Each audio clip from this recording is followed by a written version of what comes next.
فرعون د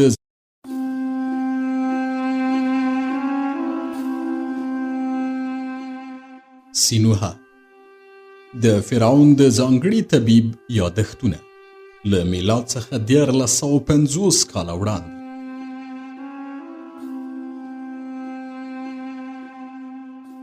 دریم څپرکی د طب لومړنی ښوونځی.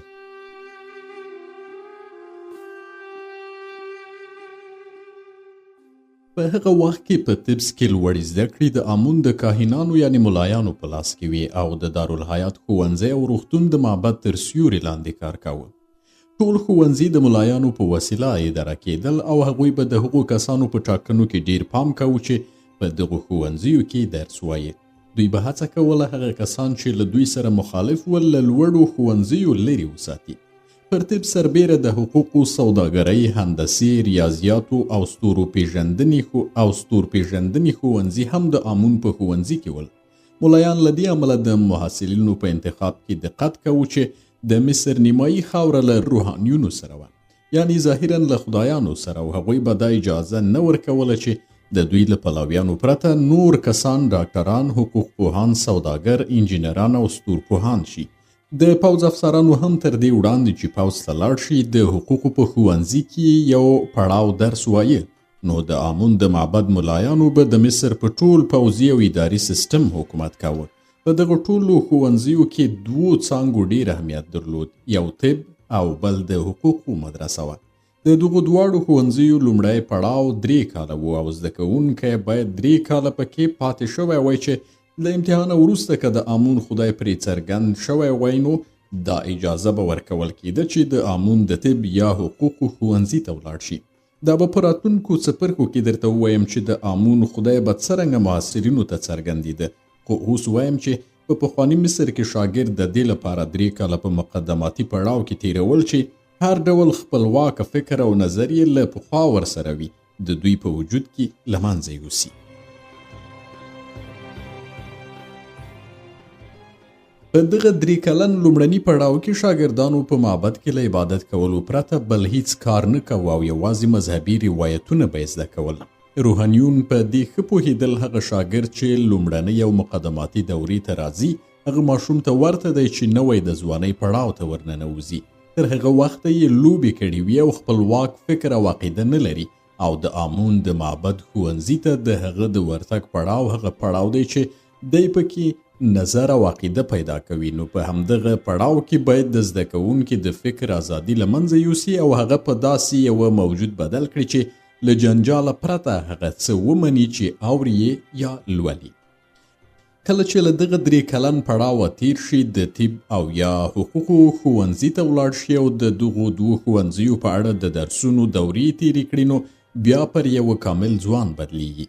خو هغه ځوان چې د مصر د کاهنانو له تعلیماتو پرته یې څه نه اورېدلي او نه لوستي وي، د هغه فکر داسې د مصري ملایانو د تعلیماتو په چمبر کې حبس وي چې له لوړو زده کړو وروسته بل ډول فکر نشي کولی.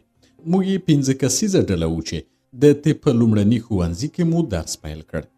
زه چې به سهار ښوونځي ته تلم د غرمې ډوډۍ به مې له ځان سره وړل او تر لمر لوېدو مخکې به خپل کور ته ستنېدم. له دې وروسته چې زه د امون د معبد لومړني ښوونځي ته ولاړم ډېر ژر په دې پوه شوم چې درباري کوپړۍ سوری کوونکی ملامت نه و چې ویل یې ته باید فرمانبردار اوسې، سر ټیټ ونیسې، هیڅکله نیوکه مه کوه او خپله باطنه عقیده مه څرګندوه. ځکه چې ډېر ژر په دې پوه شوم چې ملایان په محصلینو کې جاسوسان لري.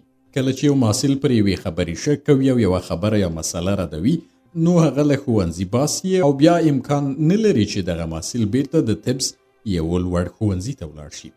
دا نو د محصل د ایستلو لپاره هم اغېزناکه پلمه وه او ویل به یې چې امون وایي دغه محصل استعداد نه لري.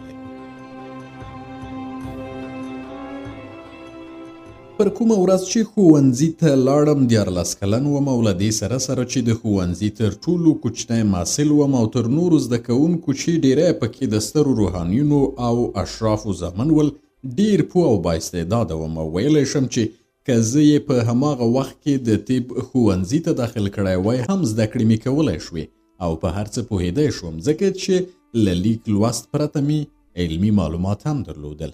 له دې کبله چې مخکې مې وویل زما پلار ډاکټر و، ما له هغه څخه د ډیرو درملو نومونه هم زده کړي وو او په دې پوهېدم چې څه ډول په تیلو د یو غیر میکروبي ټپ معالجه کیږي او څه ډول انتاني ټپ له دې وروسته چې چرک یې وایستل شي په اور سوځول کیږي چې بیا چرک ونه کړي.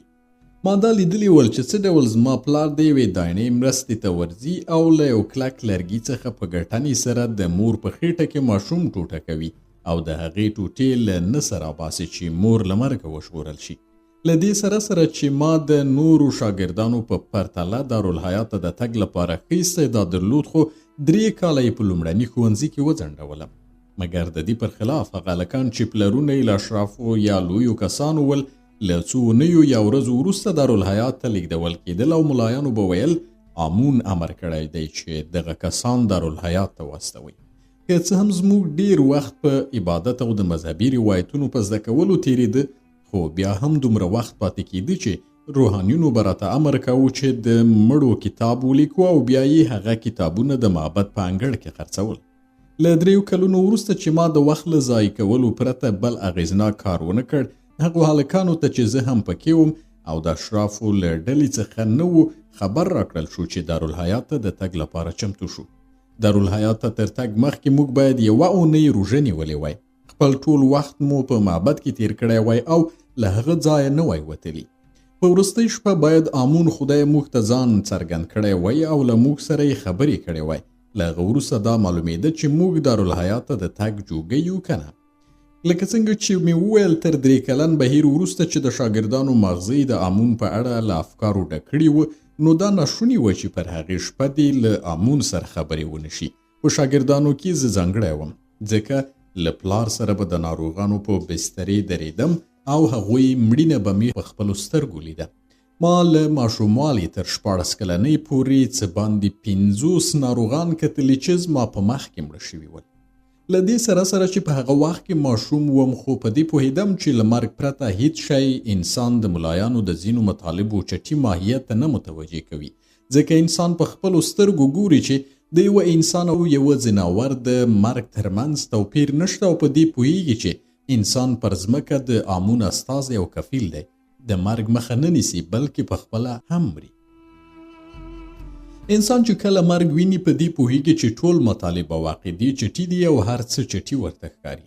نورو شاګردانو زما په شان په وار د خلکو مرګ نه ولیدلی، ځکه خو یې زما په شان د ملایانو د روایتونو په اړه فکر نشو کولی. له دې وروسته چې 1 اونۍ مو په معبد کې تیره کړه او روژه مو ونیوله، پر 8مه ورځ یې زموږ سرونه راوخریل او د معبد په لوی حوض کې ووینځلو. بیا یې ډېر زیږه کالي چې د دارالحیات رسمي جامې وې راواغوستلې. د لمر لوېدو پر وخت چې آمون د لوېدیځو غونډیو تر شا پټېده، یعنی دلته له آمون څخه مقصد لمر دی چې په عین حال کې د مصر لوی خدای هم و. ساتونکو نغارې ووهلې، د معبد دروازې وتړل شوې او په همدې وخت کې یوه روحاني چې د شرابو د څښلو له امله کوږ وږ روانو موږ ته وویل راشئ. موږ د دغه روحاني په لارښوونه له یوه اوږده دالانه تیر شو. هغه یوه دروازه پرانستله. موږ یې یوې پراخې کوټې ته دننه کړو چې فرش شوی و. ما ولیدل چې دغه کوټه تیاره وه، خو په پورتنۍ برخه کې یې یوه پرده راځوړنده وه چې د هغې له شا څخه کوټې ته لږه رڼا رالوېده. تر دې مهاله زه کله هم دې کوټې ته نه وم ننوتی، خو په دې پوهېدم چې دا د آمون کوټه ده. روحاني پرده پورته کړه او د لومړي ځل لپاره زما سترګې په آمون ولګېدلې چې د انسان په شان و. د دې امله چې ځوان وم او په آمون خدای مې عقیده درلوده، نو بدن مې ورېږدېده. ما ولیدل چې آمون جامې اغوستې وې. هغه څراغونه چې د آمون ګیر چاپېره لګېدلي ول او هغو سرو زرو او ګرانبیه کاڼو چې د آمون پر غاړه ځوړند ول، هغه ته ځلا وربښلې وه. روحاني وویل تاسې باید دلته تر سهاره ویښ اوسئ او عبادت وکړئ چې ښایي آمون خدای در سره خبرې وکړي. که یې خبرې وکړې په دې معنا چې تاسې د دې وړ بولي چې دارالحیات ته داخل شئ. کله چې د دې وړ شوئ چې دارالحیات ته لاړ شئ، نو سبا به له ما سره یو ځای آمون ولمبوئ، د هغه جامې به بدلې کړئ او بیا به دارالحیات ته ولاړ شئ. د ملا له دې خبرو وروسته هغه د آمون په مخ کې پرده بیرته کش کړه او له دې پرته چې لاسونه په زنګنو کېږدي او سر ټیټ کړي، له کوټې بهر شو او دروازه یې بنده کړه. ملا چې له کوټې ووت نو دغو شاګردانو چې تر ما لوی ول خبرې او خنداوې پیل کړې. له خپلو جیبونو یې غوښه او ډوډۍ راویستل او په خوراک لګیا شول. یو زده کوونکی د باندې ولاړ او بیا یې نورو ته وویل راځئ د روحاني کوټې ته ولاړ شو. هلته به ډوډۍ هم وخورو او هورې به ویده هم شو ځکه دلته پر کاڼو نشي ویدېدی، خو زما روژه وه او دې ته چمتو نه شوم چې د نورو ډوډۍ وخورم. ما په داسې حال کې چې آمون د پردې شاته ویده ډوډۍ خوراک کفر باله. نورو ځوانانو له ډوډۍ وروسته پر هډوکو لوبې پیل کړې.